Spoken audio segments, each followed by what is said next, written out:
जल में यस्य बल में तस्य, जिसका समुद्र पर राज उसी का दुनिया पर राज। शिवाजी महाराज की वो दूरदर्शिता जिसने अंग्रेजों और पुर्तगालियों को भी डरा दिया, जिसने समंदर को भारत का अभेद किला बना दिया।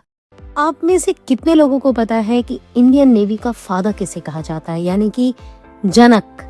इंडियन नेवी का जनक कौन है? मैं गारंटी के साथ कह सकती हूँ बहुत से लोगों को नहीं पता होगा। तो शिवाजी को ही क्यों फादर ऑफ इंडियन नेवी कहा जाता है? आज इसी प्रश्न का उत्तर हम खोजने वाले हैं, और वो भी पूरे लॉजिक के साथ। हम प्रूव करेंगे व्हाई। ओके, अब ऐसा तो है नहीं कि शिवाजी के आने के समय से ही नेवी की शुरुआत हुई भारत में। भारत में जो मैरीटाइम हिस्ट्री है वो बहुत पुरानी है।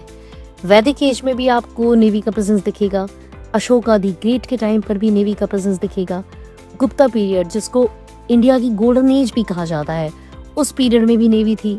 और फिर दी ग्रेट चोला एक स्ट्रॉन्ग नेवल पावर बनाई। चोला एम्पायर ने मराठा एम्पायर से 1000 साल पहले नेवी के दम पर इंडोनेशिया तक जीत लिया था। बट गाइस, ये एक कॉम्बैट नेवी नहीं थी। उसमें नेवल पावर का यूज अटैक और डिफेंस के लिए नहीं होता था। बेसिकली ट्रेड शिप्स का यूसेज ट्रांसपोर्ट तक ज्यादा रहता था। उनका काम होता था सैनिकों को एक स्थान से दूसरे स्थान पर ले जाना। There is no doubt about it that Chola navy was powerful, but their primary role was trade protection, transport and overseas expansion, right? उस समय यूरोपियन कॉलोनियल थ्रेट एग्जिस्ट ही नहीं करता था, तो नेवी को एक परमानेंट वॉर फाइटिंग फोर्स के रूप में डेवलप करने की कोई जरूरत ही नहीं थी। हाँ, हम ये जरूर कह सकते हैं कि जहाँ तमिलनाडु की जमीन से चोलाज ने भारत को समुद्र में उतरना सिखाया, तो वहीं महाराष्ट्र की मिट्टी से छत्रपति शिवाजी महाराज ने एक मॉडर्न नेवी की नींव रखी। छत्रपति शिवाजी महाराज की नेवी में गलबट जैसी स्मॉल वॉरबोट्स भी थी, तो गुराब जैसे बिग वॉरशिप्स भी। एक परफेक्ट बैलेंस था। इसके साथ ही सिंधुदुर्ग और विजयदुर्ग जैसे सी फोर्ट्स की भी नींव रखी गई। एक मॉडर्न नेवी की तरह इस पूरी फ्लीट को मैनेज करने के लिए बहुत सारे एडमिरल्स थे, और एडमिरल्स के साथ ही साथ एक फ्लीट चीफ की भी पोस्ट बनाई गई थी। मतलब इंडियन नेवी में ट्रू मॉडर्नाइजेशन और इनोवेशन छत्रपति शिवाजी महाराज सबसे पहले लेकर आए। शिवाजी महाराज के शासनकाल में मराठा के पास एक स्ट्रॉन्ग नेवी थी, जिसमें 350 से भी ज्यादा शिप्स थे, जो दुनिया की किसी भी नेवी को हरा सकती थी। मराठों में न केवल मुगल बल्कि अंग्रेज और पुर्तगालियों को लगातार हराया। मराठे इस क्षेत्र में कभी हारे ही नहीं। सभी को उनकी ताकत के सामने सिर झुकाना पड़ा। एक समय तो ऐसा आ गया कि तीनों ताकतों यानी कि मुगल, अंग्रेज और पुर्तगालियों ने मिलकर मराठों से युद्ध किया, मगर फिर भी उनको हार का मुंह देखना पड़ा। बहुत से हिस्टोरियंस ये मानते हैं कि छत्रपति शिवाजी महाराज का नेवी को लेकर जो विजन था वो बेस्ड था जल में यस्य बल में तस्य इस सिद्धांत पर। That means he who rules over the seas is all powerful, यानी जिसने समुद्र पर हुक्मरानी की वही असली राजा है। छत्रपति शिवाजी महाराज से प्रेरित नौसेना का नया ध्वज, नया फ्लैग समंदर और आसमान में जब लहराता है तो क्या ही खुशी मिलती है। 2 सितंबर 2022, जी हाँ, हाल ही में इंडियन नेवी को उसका नया फ्लैग मिला, जो कि इंस्पायर्ड था छत्रपति शिवाजी महाराज से। इस प्रकार से कि उनके समय में जो मुद्राएं चलती थीं वो ऑक्टागोनल शेप की होती थीं। तो अब उस फ्लैग में ब्रिटिश साम्राज्य की जो पहले छाप थी उसको हटाकर शिवाजी महाराज की छाप छोड़ दी गई है। आज हम इस लेक्चर के माध्यम से समझने की कोशिश करेंगे कि कैसे शिवाजी ने एक वर्ल्ड क्लास नेवी की शुरुआत की थी। इसके लिए हमें जाना होगा 16th सेंचुरी के समय में और जानना होगा कि उस समय भारत में क्या चल रहा था। 16वीं और 17वीं शताब्दी आते आते पोर्तुगीज, डच और ब्रिटिश सी रूट के थ्रू इंडिया आ चुके थे। ये सिर्फ ट्रेडर्स नहीं थे, ये सिर्फ व्यापारी नहीं थे, ये अपने साथ लाए थे हैवी कैनन्स, मॉडर्न वॉरशिप्स और नेवल डोमिनेंस का कॉन्सेप्ट। इनका पैटर्न सिंपल था, पहले पोर्ट्स कैप्चर करो, फिर कोस्ट लाइन डोमिनेट करो और फिर मेनलैंड पॉलिटिक्स कंट्रोल करो। और सबसे शॉकिंग बात, इंडिया के लगभग सभी जो उस समय के रूलर्स थे, ठीक है, शक्तिशाली थे, बहुत शक्तिशाली थे, लेकिन वो सब सिर्फ लैंड आर्मी पर जोर दे रहे थे। सारा फोकस जो था लैंड आर्मी पे था। मुगल के पास एशिया की सबसे बड़ी आर्मी थी, लेकिन एक इफेक्टिव नेवी नहीं थी। और यहीं पर एंट्री होती है हमारे शिवाजी की, राइट। शिवाजी महाराज सिर्फ एक योद्धा नहीं थे, वो एक स्ट्रेटेजिक थिंकर थे, पावर डायनामिक्स को समझने वाले रूलर थे। और जानते हैं उनको ये खूबियां कैसे मिली थी? अपनी माँ से, अपनी माँ जीजाबाई से। उन्होंने एक बात बहुत पहले ही समझ ली थी, जो मैंने आपसे पहले भी कहा, he who rules the sea is the king, right. इसको संस्कृत में कहा गया है बलमेव तस्मैव यस्य समुद्राधिपत्यम, यानी कि जिसके हाथ में समंदर होता है, असली ताकत उसी के हाथ में होती है। ये सिर्फ कोई दर्शन नहीं था, कोई फिलॉसफी नहीं थी, ये शिवाजी महाराज का ऑपरेशनल विजन था। उन्होंने समझ लिया था कि अगर हिंदवी स्वराज्य को लॉन्ग टर्म सिक्योर करना है ना, तो सिर्फ फोर्ट्स और कैवेलरी काफी नहीं है, सी कंट्रोल करना होगा, ट्रेड कंट्रोल करना होगा। चलिए अब ग्राउंड रियलिटी देखते हैं। शिवाजी महाराज के समय में उनके आसपास 3 बड़े नेवल थ्रेट्स थे। बॉम्बे ब्रिटिश के कंट्रोल में था, गोवा और बेसिन पोर्तुगीज के पास था, और जंजीरा जैसे पावरफुल सी फोर्ट सिद्दीज ने अपना उन पे कब्जा जमाया हुआ था, जिन्हें मुगल बैकिंग भी मिल रही थी, यानी मुगल शासक भी उन्हीं के साथ थे। और इन तीनों यानी कि बॉम्बे, पोर्तुगीज और सिद्दीज के पास अपनी अपनी नेवी थी। अगर मराठास की नेवी नहीं होती तो स्वराज कोस्ट पर सरवाइव ही नहीं कर पाता। इसलिए शिवाजी महाराज ने यह निर्णय लिया कि एक प्रोफेशनल, परमानेंट और इंडिजिनस नेवी बनानी ही पड़ेगी। उन्हें शिप बिल्डिंग की टेक्निकल नॉलेज बिल्कुल नहीं थी, लेकिन विजन एकदम क्रिस्टल क्लियर था। उन्होंने पोर्तुगीज शिप बिल्डर्स को हायर किया, क्योंकि पोर्तुगीज उस समय शिप बनाने के मामले में नंबर 1 थे, राइट। उनका कोई मुकाबला नहीं था। साथ ही उन्होंने क्या किया, जो उनके अच्छे समझे जाने बूझे लोग थे, जो अच्छे इंजीनियर्स थे, जिनकी समझ अच्छी थी, उन क्राफ्ट्समैन को उन्होंने लगा दिया सुपरविजन के लिए, जिससे कि जब पोर्तुगीज शिप बनाए तो वो देखते रहे वो कैसे बना रहे हैं, यानी कि इनडायरेक्टली वो सीखते रहे, जिससे कि सिर्फ शिप बने ना, बल्कि शिप कैसे बन रहा है ये भी पता चले, यानी कि स्किल ट्रांसफर भी हो जाए। जब पोर्तुगीज अथॉरिटी को ये पता चला कि शिवाजी ऐसे ऐसे करके हमारे ही लोगों से शिप बनवा रहे हैं, तो उन्होंने इंजीनियर्स को वापस बुला लिया। लेकिन तब तक तो बहुत देर हो चुकी थी। मराठास शिप बनाना सीख चुके थे और इंडिया की पहली मॉडर्न इंडिजिनस नेवी खड़ी हो चुकी थी, और इसके पीछे पूरी सूझबूझ और अक्ल जो थी वो हमारे शिवाजी की थी। मराठा नेवी अपने आप में बहुत प्रोफेशनल थी। इसका स्ट्रक्चर, इसके बेड़े अलग अलग कैटेगरी में बटे हुए थे, मतलब कि हर सिचुएशन में इस्तेमाल करने के लिए अलग अलग जहाज हुआ करते थे। फॉर एग्जाम्पल, मराठा बेड़ों को शिवाजी महाराज ने 4 बड़ी कैटेगरी में बांटा हुआ था, राइट। एक थे गुराव, ये बहुत बड़े और ताकतवर जहाज थे, जिन्हें समुद्र में होने वाली लड़ाई के लिए इस्तेमाल किया जा सकता था, आज के बैटल शिप्स की तरह, ठीक है। ये जहाज लकड़ी के बने होते थे, लेकिन इन पर तोपें लगी हुई होती थी। इन्हें दुश्मनों से लड़ाई करने के लिए खास तौर पर बनाया गया था।